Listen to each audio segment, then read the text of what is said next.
قال الله تعالى في الكلام المجيد والفرقان الحميد: يا أيها الذين آمنوا قوا أنفسكم وأهليكم نارا. صدق الله العظيم. وقال النبي صلى الله عليه وسلم: ألا كلكم راع وكلكم مسؤول عن رعيته، أو كما قال عليه الصلاة والسلام. آج ہماری گفتگو کا جو عنوان ہے وہ آپ تمام جو شرکاء ہیں اس میٹنگ کے، وہ آپ حضرات اپنی اسکرینز پر دیکھ پا رہے ہوں گے۔ تربیت اولاد کے حوالے سے آج کا یہ سیشن ہوگا، اور آج کے دور کے جہاں نئے نئے چیلنجز ہیں، نت نئے چیلنجز ہیں، اور بہت ہی خطرناک قسم کے چیلنجز میں سے ایک چیلنج تربیت اولاد بھی ہے، چونکہ فتنہ بڑی تیزی سے جہاں بھر میں عام ہو رہا ہے، فتنے کا دور ہے۔ اس دوران تمام والدین ان کی بڑی مطلب یہ ہے کہ ان کو اس حوالے سے فکر لاحق رہتی ہے کہ وہ کس طرح سے اپنے بچوں کی اچھی تعلیم، ان کی تعلیم و تربیت ان کی کر سکیں۔ تو آج انشاءاللہ ہم چند پہلوؤں پر اس کے گفتگو کریں گے، جن میں سے ہم قرآن و حدیث کی روشنی میں بھی، اور اکابرین کے جو طریقہ کار رہا ہے، صحابہ کرام رضی اللہ تعالی عنہم اجمعین کا جو طریقہ کار رہا ہے، اور اسی طرح جو مغربی مفکرین ہیں ان کی بھی ہم کچھ نہ کچھ اس میں گفتگو کریں گے۔ تو انشاءاللہ اللہ کی ذات سے امید ہے کہ یہ سیشن میرے لیے بھی اور آپ سب کے لیے بھی انشاءاللہ بہت مفید ثابت ہوگا۔ سب سے پہلے تو یہ بات سمجھ لیں کہ اولاد اللہ تبارک و تعالی کی ایک بہت بڑی نعمت ہے، اور اللہ تبارک و تعالی نے اولاد کے حوالے سے جب ذکر کیا تو اللہ تبارک و تعالی نے فرمایا: یَہَبُ لِمَن یشاء اناثا وَیَہَبُ لِمَن یشاء الذکور۔ اور ہبہ جو ہے وہ گفٹ کو کہا جاتا ہے، ہدیے کو کہا جاتا ہے۔ ایک تو ہوتا ہے کسی چیز کا دینا، اور ایک ہوتا ہے کہ عطا کرنا۔ تو اللہ تبارک و تعالی جس کو بھی اولاد دیتے ہیں تو وہ صرف دینا نہیں ہے، عطا نہیں ہے، بلکہ اللہ تبارک و تعالی کی طرف سے ایک تحفہ ہے، ایک انعام ہے، ایک بہت بڑی نعمت ہے، اور جس کی قدردانی ہمارے ذمہ ضروری ہے۔ اور پھر بعض مواقع پر اللہ تبارک و تعالی نے اولاد کو آزمائش بھی کہا۔ تو یہاں پر ہم دیکھتے ہیں کہ قرآن میں بھی کہ انما اموالکم واولادکم فتنہ، اور اسی طرح اللہ تبارک و تعالی فرما رہے ہیں کہ بھئی جسے چاہے اللہ تبارک و تعالی بیٹا دے، جسے چاہے بیٹیاں دے، جسے چاہے کچھ نہ دے۔ تو یوں بیچ میں ہمیں جو یہ ایک تناقض سا نظر آ رہا ہے کہ ایک جگہ پر کہا جا رہا ہے کہ فتنہ ہے، آزمائش ہے، اور دوسری جگہ پر کہا جا رہا ہے کہ اللہ تبارک و تعالی ایک اپنا انعام کے طور پر اس کو مطلب یہ ہے کہ شمار کر رہے ہیں۔ تو اس کی وجہ بھی یہی ہے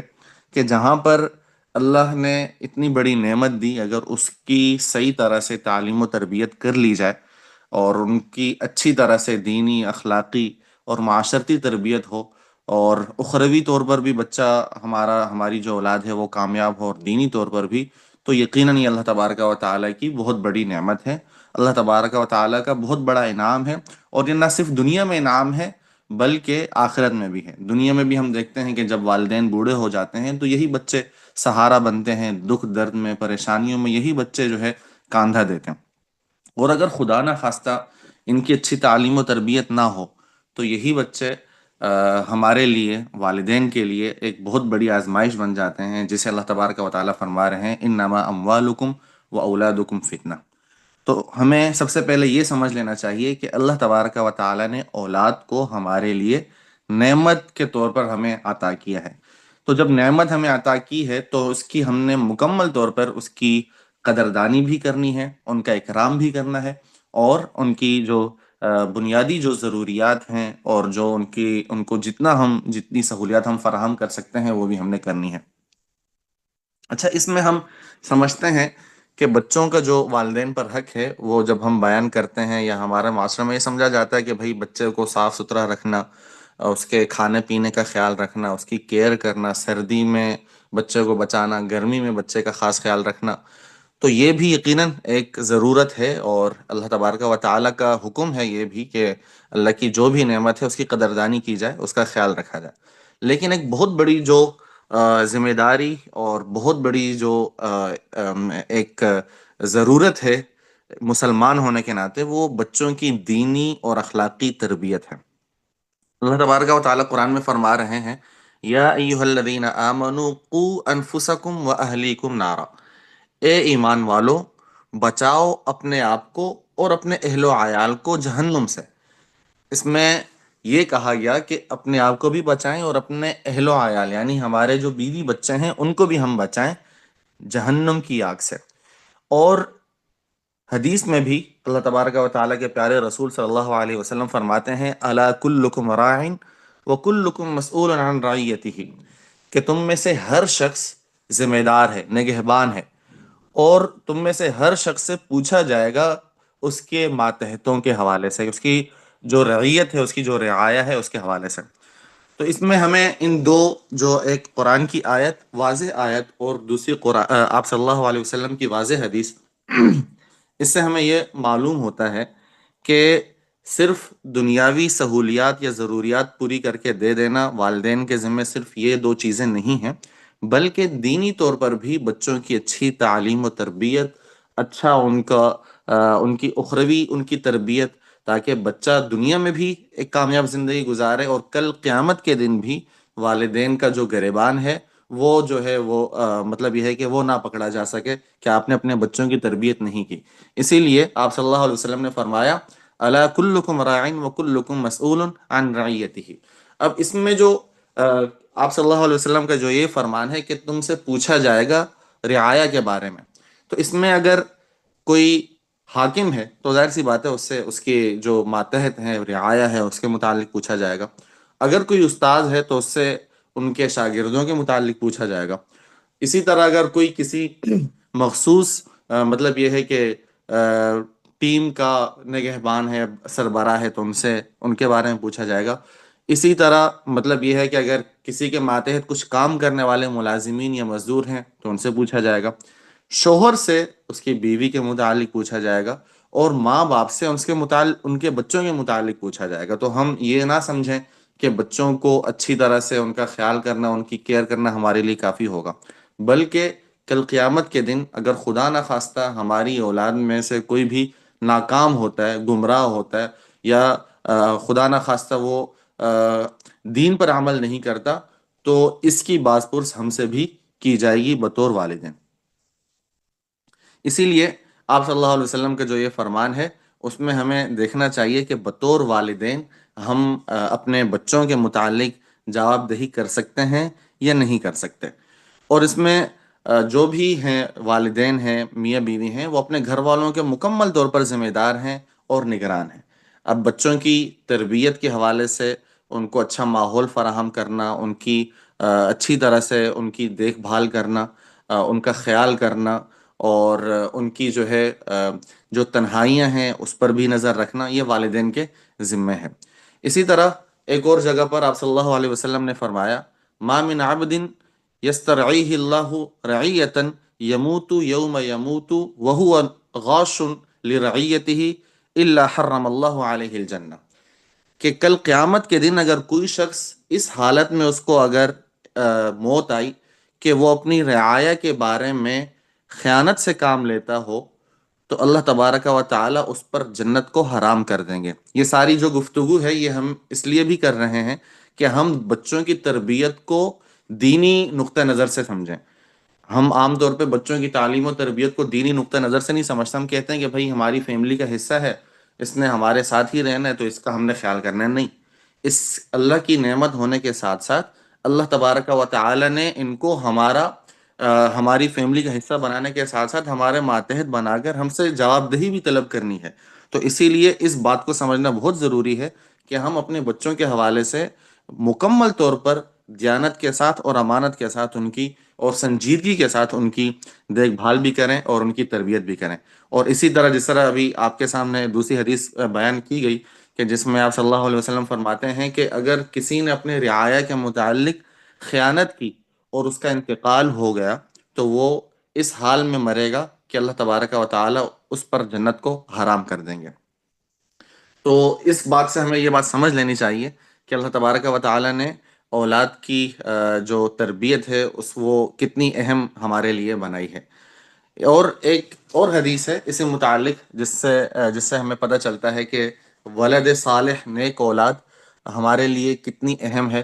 اور یہ ہمارے لیے اخروی طور پر کتنی زیادہ اہم بن سکتی ہے، اور نہ صرف دنیا میں ہمارا بہترین سہارا بنے گی انشاءاللہ، بلکہ آخرت میں بھی۔ آپ صلی اللہ علیہ وسلم نے فرمایا اذا مات الانسان انقطع عمله الا من ثلاث، کہ جب انسان مر جاتا ہے تو اس کا عمل منقطع ہو جاتا ہے، چونکہ جب انسان زندہ ہو تو وہ خود نیکی بھی کرتا ہے، دعائیں بھی کرے گا، عبادات بھی کرے گا، اور نیک اعمال کا اللہ تبارک و تعالیٰ اس کو صلہ بھی دیتے ہیں، اور اس کے نامہ اعمال میں اضافہ بھی ہوتا رہتا ہے۔ لیکن چونکہ جب انسان دنیا سے چلا جاتا ہے، اس کا انتقال ہو جاتا ہے، تو اس کا جو نامہ اعمال ہے وہ وہیں رک جاتا ہے، انقطع عملہ، تو اس کا اعمال نامہ وہیں رک جاتا ہے، اب اس کو کسی بھی اچھے عمل کا اجر نہیں مل رہا ہوتا، الا من ثلاثین، مگر تین ایسے اعمال ہیں کہ جس کا اللہ تبارک و تعالیٰ باقاعدہ اجر بھی دے رہے ہوتے ہیں، اور وہ کل قیامت کے دن یعنی مرنے کے بعد بھی اس کے نام اعمال میں اضافے کا ذریعہ بنتے ہیں۔ اور وہ تین چیزیں کیا ہیں؟ ان میں سے پہلی چیز جو ہے وہ ہے صدقۃ جاریہ، کہ ایسا صدقہ جو کہ جاری رہنے والا ہو، یعنی کہ کسی کے ساتھ ایسی نیکی کر لی، مطلب یہ ہے کہ مسلمانوں کے لیے یا مسجد بنا لی، یا کوئی کنواں کھود لیا، یا پھر کسی کے لیے مطلب یہ ہے کہ مستقل طور پر کوئی ایسا عمل کر دیا کہ جو مستقل کسی مسلمان کے لیے سہولت کا ذریعہ ہے، جیسے کہ درخت لگا دینا، کسی کو گھر بنا کر دے دینا، یا کوئی اور عوامی مفاد کا کوئی کام کر دینا۔ یہ ایک یہ چیز ہے کہ جس کے ذریعے سے انسان کے عمل میں، نام اعمال میں مسلسل اضافہ ہوتا رہتا ہے۔ دوسری چیز جو ہے وہ آ، دوسری چیز او علم ينتفع به، کہ ایسا علم جس سے لوگ نفع اٹھائیں، یعنی کہ کسی کو پڑھا دینا، دینی تعلیم دے دینا، جو آگے پھر اس کا سلسلہ جاری رہے، جیسے کہ ایک مطلب عالم دین ہے یا حافظ قرآن ہے، قاری صاحب ہیں، اس نے بچے کو پڑھایا قرآن، اب وہ بچہ ماشاءاللہ کل کو بڑا ہو کر آگے پڑھا رہا ہے، تو جب تک یہ سلسلہ جاری رہے گا، جو پڑھانے والا جو پہلا شخص تھا یعنی جس کا انتقال ہو چکا ہے، اس کے نامہ اعمال میں بھی یہ نیکیاں جاری رہیں گی۔ تیسری جو چیز ہے وہ آج ہمارے متعلق ہے، او ولد صالح يدعو له، یا پھر وہ ولد صالح یعنی صالح اولاد، نیک اولاد، جو اس کے لیے دعا کرتی رہے، ایصال ثواب کرتی رہے، اور نیک اعمال کرتی رہے۔ یعنی کہ تین چیزیں یہ ایسی ہیں کہ اگر انسان دنیا سے چلا بھی جائے تب بھی اس کے اعمال میں اچھے اعمال کا ذریعہ یہ بچہ بنتا بھی ہے، اولاد یہ بنتی ہے، اور اسی طرح سے اس کے نام اعمال میں مسلسل اضافہ ہوتا رہتا ہے، اور اس کا صلہ بھی اللہ تبارک و تعالی جو مرحوم ہے، یعنی وہ والدین بھی ہو سکتے ہیں، تو ان کو اللہ تبارک و تعالی پہنچاتے رہتے ہیں۔ تو اس سے بھی ہمیں یہ بات پتہ چلتی ہے کہ اللہ تبارک و تعالی نے والدین کے ذمہ جو بچوں کی تربیت جو ذمہ لگائی ہے وہ کتنی زیادہ اہم ہے۔ اچھا، اب ہم یہاں سے تھوڑا سا ہمارا موضوع مطلب ہے کہ موضوع کے جو ہمارا ایک دوسرا جزیہ ہے اس پر ہم آئیں گے، وہ یہ کہ ماں باپ کا اثر بچوں پر ہوتا ہے، یعنی جس طرح کی تربیت یا طبیعت یا مزاج یا ماحول والدین کا ہوگا، اسی طرح سے بچوں کا بھی ہوگا، اور یہ چیز بھی ہمیں حدیث سے ہی ملتی ہے۔ حدیث رسول صلی اللہ علیہ وسلم میں آپ صلی اللہ علیہ وسلم فرماتے ہیں کل مولود یولد علی الفطرہ، کہ ہر بچہ فطرت پر پیدا ہوتا ہے۔ پھر کیا ہوتا ہے؟ پھر یہ ہوتا ہے کہ فَأَبَوَاهُ يُهَوِّدَانِهِ وَيُنَصِّرَانِهِ وَيُمَجِّسَانِهِ، اب بچہ تو فطرت پر پیدا ہو گیا۔ فطرت کہتے کسے ہیں؟ فطرت یہ ہوتی ہے کہ فطرت کا معنی ہے حق پسندی یا حق پرستی، یعنی کہ اگر جھوٹ ہے تو اس کے مقابلے میں سچ حق ہے، اسی طرح اگر بدعت ہے تو اس کے مقابلے میں سنت جو ہے وہ حق ہے، اور اگر خدا نہ خواستہ کہیں پر گمراہی ہے تو اس کے مقابلے میں اطاعت حق ہے۔ یعنی کہ جو بچہ بھی دنیا میں آ رہا ہے وہ فطرت پر پیدا ہوتا ہے، اور فطرت کبھی بھی گمراہی نہیں ہو سکتی، فطرت کبھی بھی جو ہے وہ خدا نہ خواستہ کسی معصیت پر نہیں ہو سکتی، بلکہ فطرت اللہ تبارک و تعالیٰ کا دین ہے۔ فطرت وہ ہے کہ جس کا حکم اللہ تبارک و تعالیٰ نے دیا ہے۔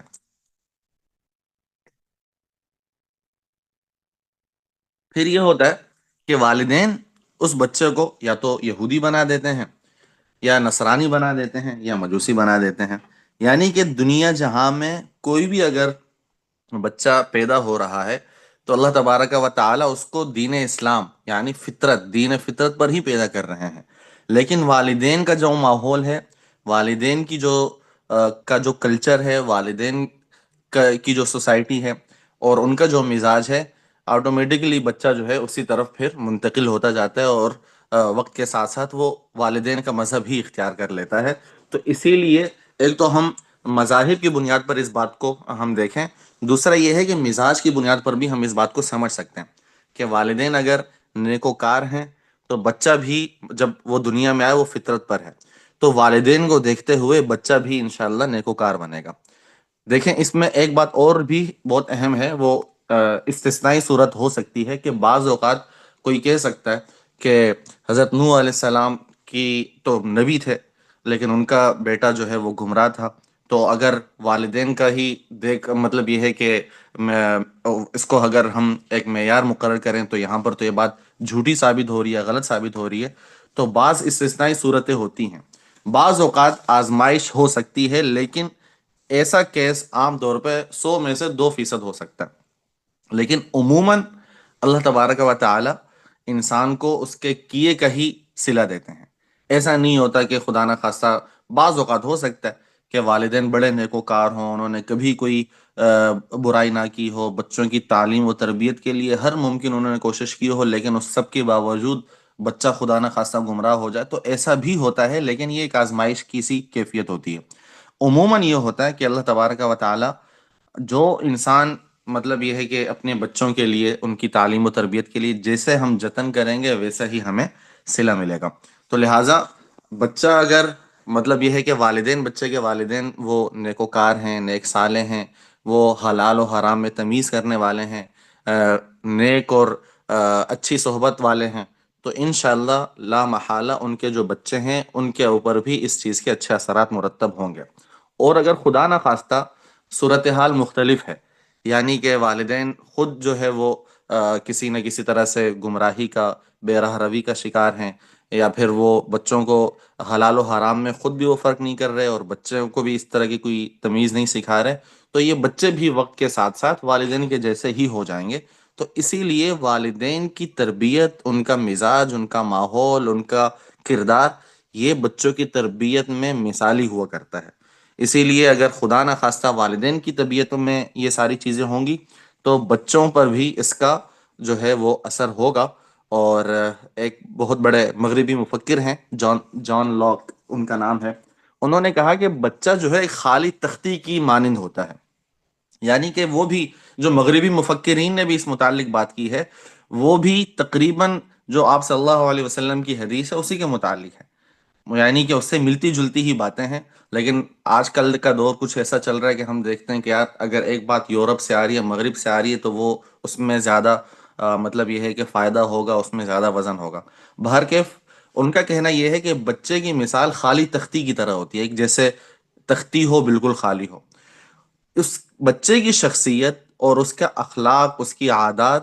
وہ اسی طرح سے مطلب یہ ہے کہ آگے بڑھیں گے، ڈیولپ ہوں گے، جس طرح سے ہم اس تختی پر درج کریں گے۔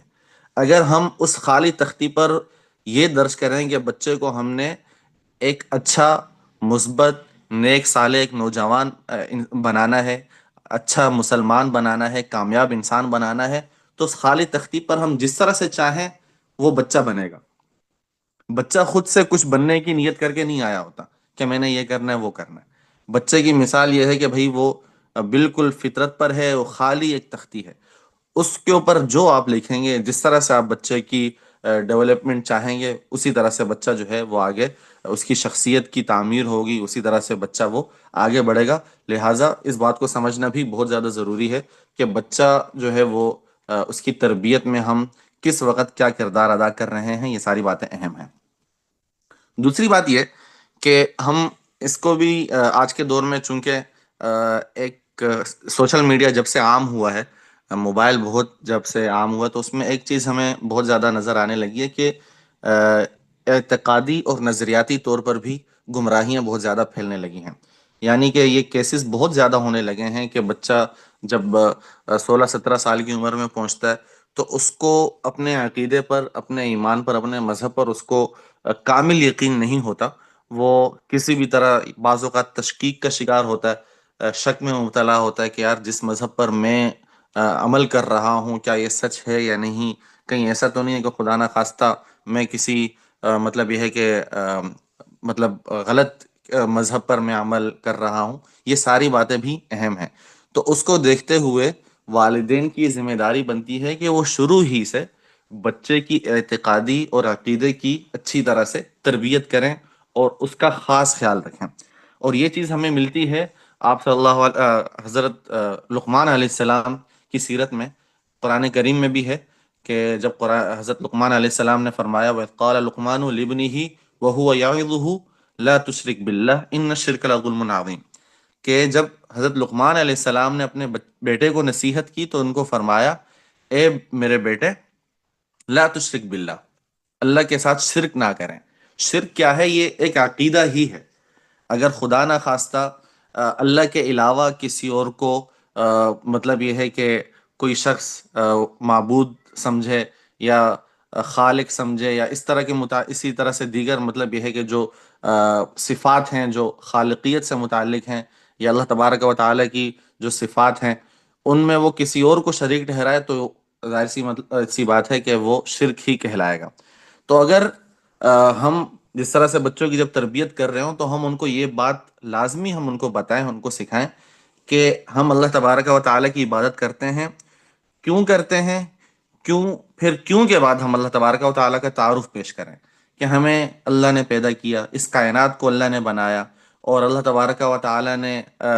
انبیاء کرام علیہم السلام کو انسانوں کی ہدایت اور رہنمائی کے لیے بھیجا. لہٰذا ہمیں عبادت اللہ کی کرنی ہے، ہمیں کسی اور سے ڈرنا نہیں ہے، ہمیں کسی اور کا خوف دل میں نہیں بٹھانا. جو کچھ کرنے والی ذات ہے وہ صرف اللہ تبارک و تعالیٰ کی ذات ہے. تو جب بچہ اس عقیدے کو لے کر جب ایک عمر گزارتا ہے تو وہ چیز اس کے دل میں راسخ ہو چکی ہوتی ہے. اس کو پتہ ہوتا ہے کہ بھائی ہمارا جو مذہب ہے، جو توحید ہے، وہ ہمارے مذہب میں کتنی اہم ہے. اور وہ پھر اس طرح کی جو گمراہیاں ہیں آج کل کے دور میں جیسے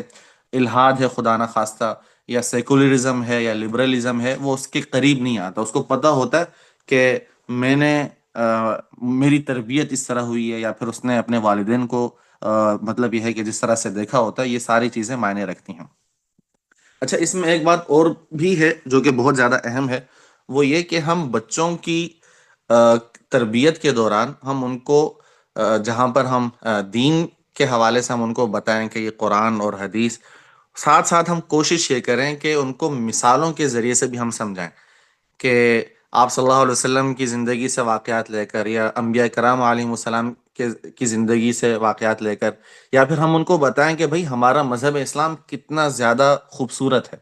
کہ اس میں دیکھیں اللہ نے مجھے حکم دیا ہے کہ میں آپ کا خیال رکھوں، اللہ نے آپ کو حکم دیا ہے کہ آپ میرا خیال رکھیں، اور یہ ہمارا رشتہ صرف عارضی نہیں ہے بلکہ آخری سانس تک ہے.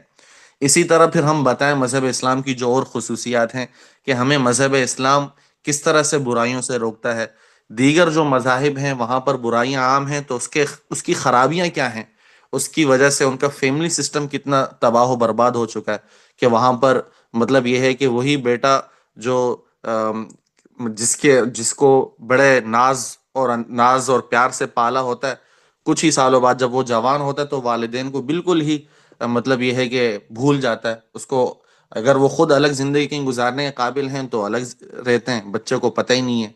یا پھر وہ اس کو اولڈ ایج ہوم میں پھینک آتا ہے. تو یہ ساری چیزیں ہم مختلف مثالوں سے ہم ان کو سمجھائیں. اور اسی طرح مذہب اسلام کی ایک بہت زیادہ اہم خصوصیت وہ یہ ہے کہ مذہب اسلام دیگر مذاہب کی طرح ایسا نہیں ہے کہ باقی مذاہب، جیسے میں ایک چھوٹی سی مثال دوں، باقی مذاہب میں یہ ہوتا ہے کہ جیسے ابھی خواتین کے حوالے سے ان کے ہاں اختلاط منع نہیں ہے، ان کے ہاں اور بھی اس طرح کی چند برائیاں ہیں وہ عام ہیں. اب مذہب اسلام ان چیزوں سے روکتا ہے. بچہ اگر آپ سے پوچھ سکتا ہے تو ہم ان کو کہیں گے کہ ہمیں دین اسلام اس لیے روکتا ہے تاکہ ہم اس لائن میں جو آنے والی آخری جو برائی ہے اس سے بھی بچ سکیں. اس کو ہم مثال سے یوں سمجھ سکتے ہیں کہ اگر ایک گلی ہے، اس کے درمیان میں گڑھا ہے، بہت بڑا کھڈا کھودا گیا ہے، تو باقی مذاہب کہتے ہیں چونکہ باقی مذاہب بھی کوئی خدا نہ خواستہ ایسا نہیں ہے کہ وہ برائی کا ہی سبق دیتے ہوں، لیکن یہ ہے کہ فرق ہے. باقی مذاہب یہ کہتے ہیں کہ آپ اس گلی میں جا کر اس گڑھے کے گرد کھڑے ہو کر نیچے دیکھ سکتے ہیں لیکن اتر نہیں سکتے. مذہب اسلام یہ کہتا ہے کہ آپ اس گلی میں ہی نہیں جا سکتے. یہی وجہ ہے کہ مذہب اسلام میں جو غیر محرم ہیں ان کے ساتھ کسی بھی طرح کے تعلقات سے جو منع کیا گیا ہے، اس کی وجہ یہی ہے کہ لا محالہ خدا نہ خواستہ اس کی انتہا کسی اور حد تک بھی پہنچ سکتی ہے. یہی چیزیں ہم دیکھیں کہ شراب نوشی ہے، کہ شراب اگر کوئی پیتا ہے تو وہ اپنے ماں بہن میں تمیز نہیں کر پاتا. وہ اگر شراب پی کے ڈرائیونگ کر رہا ہے تو اس میں بھی مطلب یہ ہے کہ معاشرے کی بھی خرابی ہے، اور کیا کہتے ہیں نقصان بھی ہے. تو اس طرح کی مثالیں لے کر ہم اپنے بچوں کو سمجھائیں، اور سمجھاتے وقت لازمی نہیں ہے کہ ہم ان کو یہ بتائیں کہ ایسے ایسے نظریات پائے جا رہے ہیں. نظریات کا تعارف کروانا ضروری نہیں ہے، لیکن یہ ہے کہ ہم ان کو یہ ضرور بتائیں کہ مذہب اسلام سچا مذہب کیوں ہے، مذہب اسلام اتنا خوبصورت کیوں ہے، ہم آپ صلی اللہ علیہ وسلم کی سیرت پر کیوں عمل کرتے ہیں. اس طرح کے مثالوں کے ذریعے سے، اس طرح کے چند واقعات کے ذریعے سے آپ بچوں کی اچھی تعلیم اور اچھی تربیت انشاءاللہ کر سکتے ہیں. تو یہ جو قرآن کی آیت پڑھی گئی، وَإِذْ قَالَ لُقْمَانُ لِابْنِهِ وَهُوَ يَعِظُهُ لَا تُشْرِكْ بِاللَّهِ إِنَّ الشِّرْكَ لَظُلْمٌ عَظِيمٌ. تو اس میں ہم شرک کی تمام جو بھی اقسام ہیں وہ بھی ہم بتائیں، کہ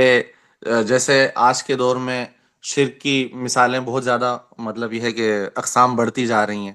اس میں یہ ہے کہ قبر پرستی بھی ہے، اس میں یہ ہے کہ کسی شخص کو یا کسی بزرگ کو ایسا مقام و مرتبہ دے دینا کہ جس میں ہم ان سے یا مانگنے لگیں یا پھر ان سے دعائیں کرنے لگیں. یہ ساری چیزیں بھی ان کو بتانا ضروری ہے. اور اس کے ساتھ ہی ایک بات جو پھر اہم ہے وہ یہ کہ بچوں کو ہم اس بات کا بھی درس دیں کہ وہ والدین کے ساتھ حسن سلوک اختیار کریں. اور آج کے دور کی خرابیوں میں سے خرابی یہ بھی ہے کہ جب اولاد جوان ہو جاتی ہے اور ان کا رویہ والدین کے ساتھ اچھا نہیں ہوتا، ان سے پوچھا جائے کہ بھائی آپ بدسلوکی کیوں کرتے ہیں، تو وہ کہتے ہیں کہ بھائی ہمارے والدین صحیح نہیں ہیں، ہمارے والدین ہم پر ظلم کرتے ہیں، یا ہمارے ساتھ غیر ناانصافی کرتے ہیں، یا پھر غیر مناسب ہمارے ساتھ رویہ رکھتے ہیں، اسی وجہ سے ہمارا بھی والدین کے ساتھ رویہ صحیح نہیں ہوتا. تو اگر کوئی بھی مطلب یہ ہے کہ عام طور پر دیکھیں تربیت کے نا مختلف مراحل ہوتے ہیں بچے کی زندگی میں. یہ مرحلہ آتا ہے تقریباً بلوغت کے آس پاس یا بلوغت کے بعد. اس میں پھر یہ ہے کہ بعض اوقات بچہ جو ہے وہ نافرمانی پر اتر آتا ہے اور اعلانیہ طور پر والدین کی نافرمانی کرتا ہے. اللہ ہم سب کی حفاظت فرمائے. تو اس موقع پر بچے کے ذہن میں یہ بات بیٹھی ہوتی ہے کہ میرے والدین چونکہ میرے ساتھ صحیح نہیں کر رہے، اس کو کچھ بھی نظر آ رہا ہوگا ایسا جو کہ شاید اس کی غلط فہمی بھی ہو سکتی ہے. تو ان کو یہ بات ہم نے سمجھانی ہے کہ والدین اگر بدسلوکی بھی کریں، والدین اگر کسی حوالے سے زیادتی بھی کریں، تو بھی بچوں کو یہ حق نہیں پہنچتا کہ وہ والدین کے ساتھ بدتمیزی کریں یا والدین کو جواب دیں یا والدین کی نافرمانی کریں. اور اس کے لیے بھی قرآن کریم میں ایک بہترین مثال اور آیت موجود ہے جس میں اللہ تبارک و تعالیٰ فرماتے ہیں وَإِن جَاهَدَاكَ عَلَىٰ أَن تُشْرِكَ بِي مَا لَيْسَ لَكَ بِهِ عِلْمٌ فَلَا تُطِعْهُمَا وَصَاحِبْهُمَا فِي الدُّنْيَا مَعْرُوفًا. کہ اگر والدین بچے پر جبر کریں اور کوشش کریں اور زبردستی یہ کہیں اپنے بیٹے کو کہ تم میرے ساتھ ظلم کرو، یہ اللہ تبارک و تعالیٰ فرما رہے ہیں کہ اگر تمہارے والدین تم پر زبردستی کریں، تم پر جبر کریں، اور تمہیں یہ کہیں کہ تم میرے ساتھ کسی کو شریک ٹھہراؤ اور میرے علاوہ کسی اور کو معبود جانو، تب کیا حکم ہے؟ فلا تطعہما، تو آپ ان دونوں کی والدین کی یعنی اطاعت نہ کریں. یعنی یہاں پر کہا گیا ہے کہ آپ والدین کی اطاعت نہ کریں اگر والدین بچے کو شرک کا حکم دے رہے ہیں، جو کہ تقریباً انشاءاللہ ہمارے ہاں ناممکن سی بات ہے کہ کوئی والدین اپنے بچوں کو یہاں تک کہیں. لیکن ہم بطور مثال یہ بات پیش کر سکتے ہیں کہ اگر اس حد تک بھی بات چلی گئی ہو کہ والدین کہہ رہے ہوں کہ اللہ کے ساتھ شرک کرو، تو بھی اللہ نے حکم یہ دیا ہے کہ ان کی یہ بات تو نہ مانے، فلا تطعہما، ان کی یہ بات نہ مانے، لیکن وصاحبہما فی الدنیا معروفہ، لیکن دنیا میں ان کے ساتھ اچھی طرح سے حسن سلوک کے ساتھ ان کا خیال رکھیں، ان کے ساتھ حسن سلوک کریں. تو یہاں سے ہمیں یہ بات معلوم ہوتی ہے کہ اگر خدا نہ خواستہ والدین کا کوئی فیصلہ ہو سکتا ہے وہ صحیح نہ ہو، چونکہ وہ بھی انسان ہیں، ان سے کوئی غلطی ہو سکتی ہے، ان کی کچھ ان کے فیصلے میں ہو سکتا ہے کہ وہ کسی چیز کو صحیح سمجھ رہے ہوں لیکن وقت نے اس کو صحیح غلط ثابت کر دیا ہو. اگرچہ ایسی اس فیصلے کے نتیجے میں ہم پر جتنی بھی پریشانیاں آئی ہوں، جتنی بھی ہم پر خدا نہ خواستہ مشکلات آئی ہوں، لیکن اس کا یہ مطلب ہرگز نہیں ہے کہ ہم والدین کے ساتھ بدسلوکی کریں، بلکہ کیا حکم ہے، ٹھیک ہے اگر کچھ ایسا ہوا ہے یا والدین کچھ ایسا ہمیں کرنے کا کہتے ہیں تو ہم ان کی وہ بات تو نہ مانیں، لیکن بات نہ ماننے کا یہ مطلب ہرگز نہیں ہے کہ ہم ان کے ساتھ خدا نہ خواستہ بدتمیزی یا بدسلوکی پر اتریں، بلکہ حکم ہمیں تب بھی یہ ہے کہ آپ ان کی وہ بات تو نہ مانیں لیکن ان کے ساتھ حسن سلوک کریں، وصاحبہما فی الدنیا معروفہ، اور دنیا میں ان کے ساتھ حسن سلوک والا رویہ اپنا کر رکھیں۔ تو یہ چیز بھی ہم نے کوشش یہ کرنی ہے کہ اپنے جو ہمارے بچے ہیں، ہماری اولاد ہے، ہم ان کو سکھائیں، اور نہ صرف ان کو سکھائیں بلکہ ہم بچوں کو ایک اچھی مثال بن کر بھی دکھائیں۔ بعض اوقات ہوتا یہ ہے کہ بچہ دیکھ رہا ہوتا ہے کہ یار میری والدہ جو ہے، میری مطلب یہ ہے کہ نانی کے ساتھ وہ خود اس انداز سے بات کر رہی ہیں۔ بعض اوقات بچہ اپنے والد کو دیکھتا ہے کہ وہ اس کے بچے کے دادا کے ساتھ بدتمیزی سے بات کر رہا ہے، تو اگر ایسی مثالیں کہیں پائی جاتی ہیں تو پھر ہم یہ امید نہ رکھیں کہ ہم بچے کی اچھی تربیت کر پائیں گے، ایسا پھر نہیں ہوگا۔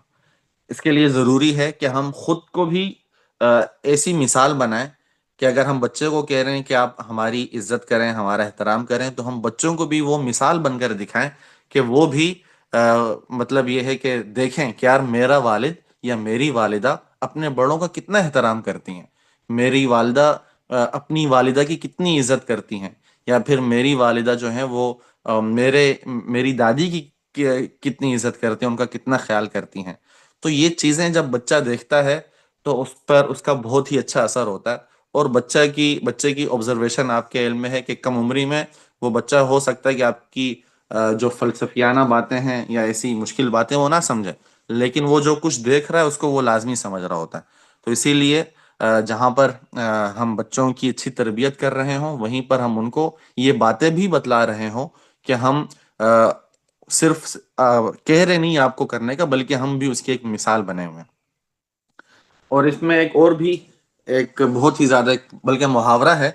کہ اگر یہ دیکھنا ہو، چونکہ شادی کے بعد اور پھر جب انسان اپنی اپنی فیملی اور اپنی اپنی لائف میں مصروف ہو جاتا ہے تو بہن بھائیوں کی بھی ظاہر سی بات ہے الگ الگ فیملیز ہو جاتی ہیں، تو اگر یہ دیکھنا ہو کہ ان کے بھتیجوں کو دیکھ کر یعنی چاچے کو علم ہو جاتا ہے کہ میرے بھائی کا تعلق میرے ساتھ کیسا ہے، اگر خدا نہ خواستہ بھائی کا تعلق بھائی سے اچھا نہیں ہے تو اس بھائی کا جو بیٹا ہے وہ بھی یہ ہے کہ اپنے چاچے کی عزت نہیں کرے گا، اس کے ساتھ اچھا سلوک نہیں کرے گا، اس کی بے احترامی کرے گا۔ اور اسی طرح ہم دیکھیں کہ اگر بھانجی ہے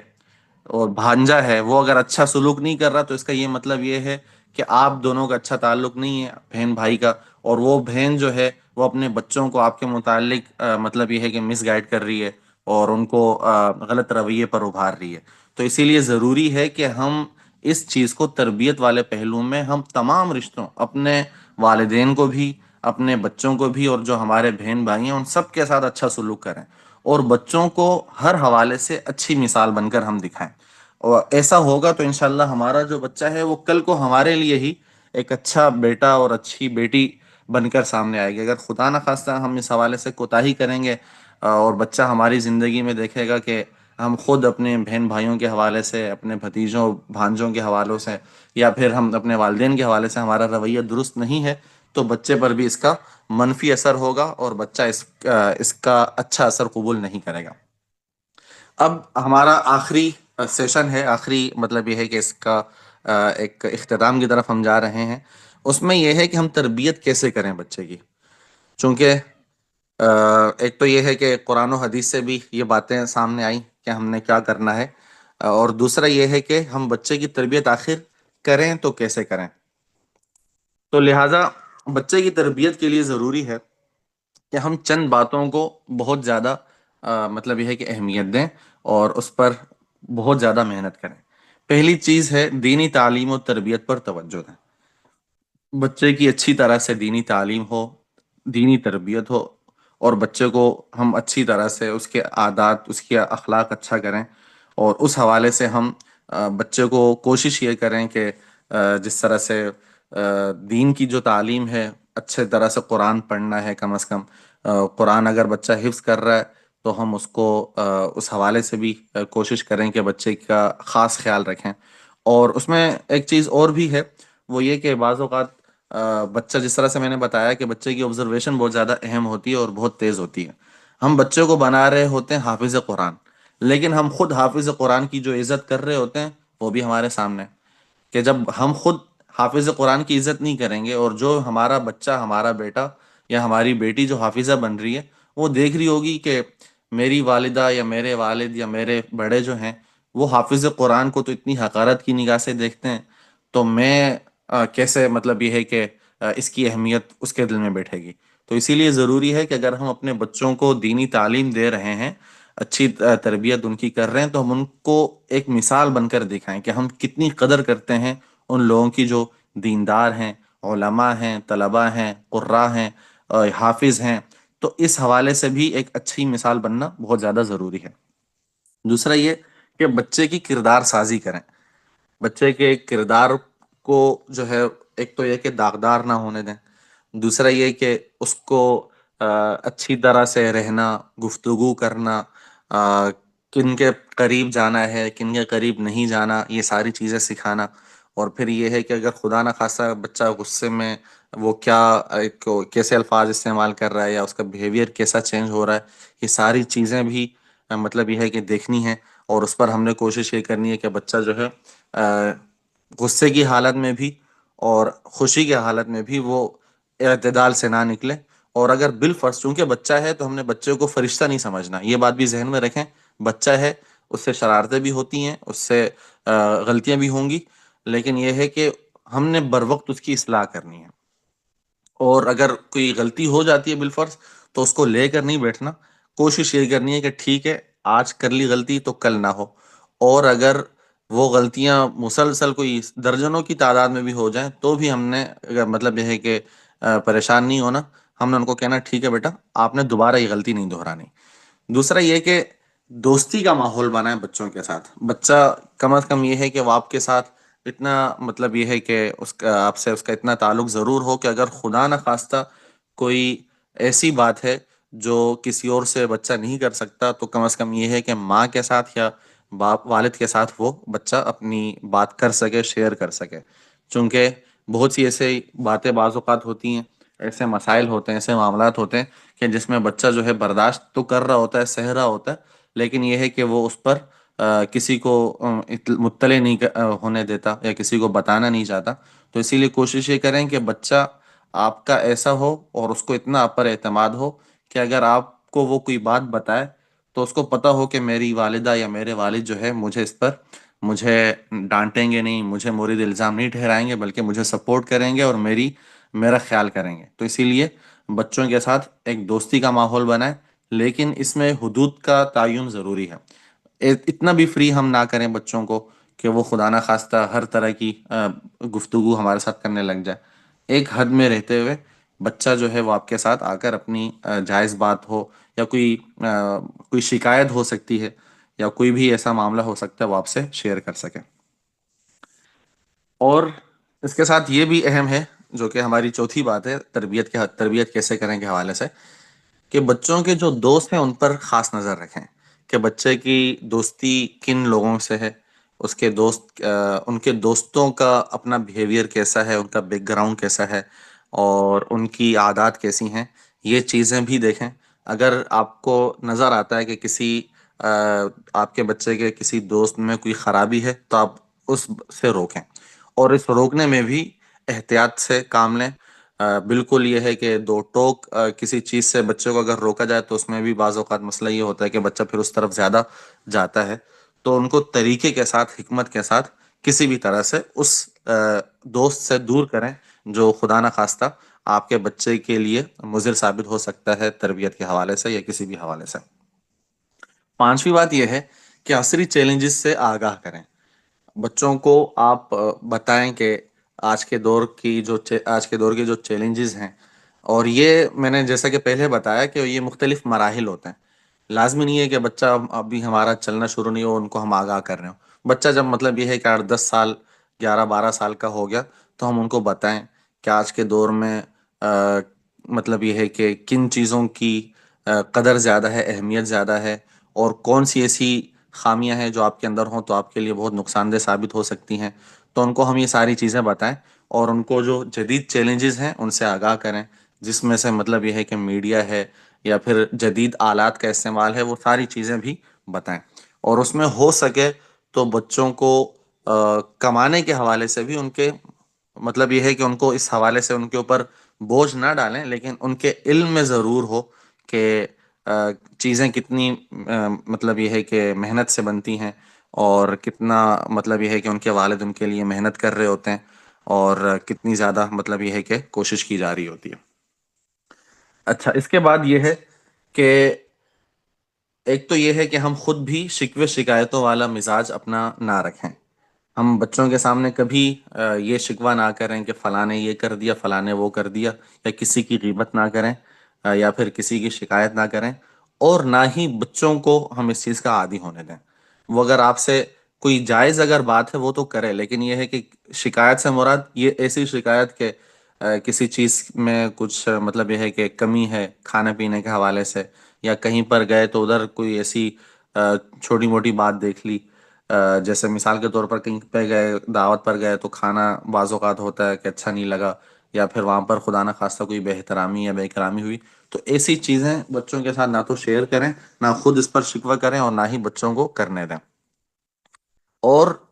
بچوں کو حیا کا درس بھی دیں، اور عملی طور پر اس کا مطلب یہ ہے کہ اس کو بچے کو ماحول بھی فراہم کریں. اس کے لیے آج کے دور میں موبائل بہت اہم چیز ہے، کہ موبائل بچے کے موبائل پر ایکسیس آپ کا ہونا ضروری ہے. دوسری بات یہ کہ بچے کو بتائیں کہ مرد کا مرد سے بھی، بچے کا بچے سے بھی پردہ ہوتا ہے، ستر ہوتی ہے، اور اسی طرح سے عورت کا عورت سے بھی، اور جن سے مخالف میں تو ظاہر سی بات ہے ستر ہے ہی. تو بچوں کو ہم بتائیں کہ آپ کے جسم کے جو اعضاء ہیں وہ کوئی بھی نہیں دیکھ سکتا. وہ کسی کو بھی دیکھنا مطلب یہ ہے کہ نہ تو دیکھ سکتا ہے، نہ چھو سکتا ہے، کچھ بھی نہیں کر سکتا. تو بچوں کو یہ چیزیں بتانا، ان کے ذہن میں بٹھانا ضروری ہے، اور اس کا آغاز، اس کی ابتدا گھر ہی سے ہوتی ہے. کوشش یہ کریں کہ اگر بچہ چھوٹا ہے تو اس کے اگر کپڑے چینج کرانے ہیں تو ایسا نہیں ہے کہ سب کے سامنے اس کے کپڑے چینج ہو رہے ہوں. نہیں، اس بچے کو پتا ہو کہ ٹھیک ہے خود وہ چینج نہیں کر سکتا، ان کی والدہ ان کے کپڑے چینج کرے گی، لیکن بالکل الگ ایسی جگہ پر لے جا کر جہاں پر کوئی اور ان کو نہ دیکھ رہا ہو. یا پھر بعض اوقات چھوٹا بچہ ہے، اس کے پیشاب پاخانے کا معاملہ ہے، تو اس میں بھی کوشش یہ کریں کہ وہ بھی سطر کا اس میں خیال رکھیں، اور کوئی کسی اور کی اس پر، یعنی اس کے جو بھائی ہیں نہ وہ دیکھ پائے. کوشش کریں کہ بچے کا والد بھی اس کو اس حالت میں نہ دیکھے، اور اس حالت میں اس کے اور بھی اگر چاہے خالائیں ہیں، پھوپھیاں ہیں، کوئی بھی ہیں، کوئی بھی اس کو نہ دیکھیں. اور بچے کو بھی یہ بات بتائیں کہ ایسے مواقع اور ایسے اس پر وہ کسی کے بھی سامنے کچھ ایسا مطلب یہ ہے کہ کپڑے چینج کرنا یا کچھ اور ایسے معاملات ہیں تو وہ بالکل بھی نہ کریں. یہ چیزیں انسان کو بچے کے ذہن میں بیٹھ جائے گا، یہ چیز بیٹھے گی کہ اس کا جسم اور اس کا پردہ اور اس کی جو سطر ہے وہ انشاءاللہ اس کو سمجھے گا. اور خدا نہ خواستہ بالفرض اگر بچے کا کوئی راز آپ کے علم میں اگر آ جاتا ہے، کوئی شکایت آ جاتی ہے، تو اس کو کسی سے ذکر نہ کریں، کسی اور کے سامنے اس کو فاش نہ کریں. بچے کو کہ بہت سے ایسے انسان میں بعض اوقات ہوتے ہیں، چونکہ انسان ظاہر سی بات ہے فرشتے نہیں ہوتے، بچے بھی ان سے بھی غلطیاں ہو سکتی ہیں کسی بھی طرح کی. تو کوئی بھی اگر ایسی اگر شکایت ہے یا راز ہے، اگر وہ آپ سے شیئر کر رہا ہے تو کوشش کریں کہ اس کو آپ اپنے تک ہی رکھیں. اگر بالفرض ایسا معاملہ ہے کہ آپ کو لگتا ہے کہ اس میں بچے کے والد کا کے علم میں ہونا ضروری، تو آپ ان کو بتا دیں زیادہ سے زیادہ. لیکن یہ ہے کہ بچے کے بھائیوں کو، اس کی بہنوں کو، یا کسی اور کسی بھی رشتہ دار کو بتانے کی کسی بھی طرح سے مطلب یہ ہے کہ ضرورت نہیں ہے. اور یہ چیز بچے کے اعتماد کو بھی مجروح کرتا ہے، اور خدا نہ خواستہ یہ آگے چل کر بچوں کو بہت زیادہ مطلب یہ ہے کہ مسائل سے بھی کا بھی سامنا کرنا پڑ سکتا ہے. اور آخری بات یہ کہ جو بچوں کی دلچسپیاں ہیں اس پر خصوصی توجہ دیں، کہ آپ کا بچہ مطلب یہ ہے کہ اس کی دلچسپی کیا ہے، اس کو پسند کیا ہے زیادہ. بعض اوقات ایسی صلاحیتیں بچوں میں ہوتی ہیں جس کو ہم مطلب یہ ہے کہ توجہ نہیں دیتے،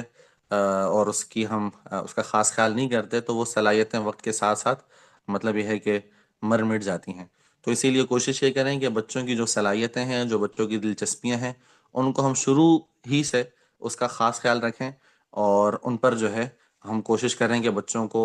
اگر وہ اچھی دلچسپی ہے تو ہم ان کو سپورٹ کریں، ان کو اچھا ماحول فراہم کریں تاکہ اس میں بچہ مزید آگے بڑھے۔ اور اگر خدا نخواستہ کوئی ایسی دلچسپی ہے کہ جو دینی تعلیمات کے خلاف ہے، تو اس سے پھر ہم نے بچوں کو حکمت کے ساتھ بچے کو اس سے روکنا بھی ہے۔ اور آ، مزید یہ ہے اس کا کہ بچوں کے نفسیاتی جو مراحل ہیں اس کو بھی سمجھنا ضروری ہے کہ اگر بچہ مطلب یہ ہے کہ پیدائش سے لے کر 5-6 سال تک اس میں بچے کے ساتھ آپ کا رویہ کیسا ہو، پھر والدہ خاص طور پر وہ بچے کو جو ہے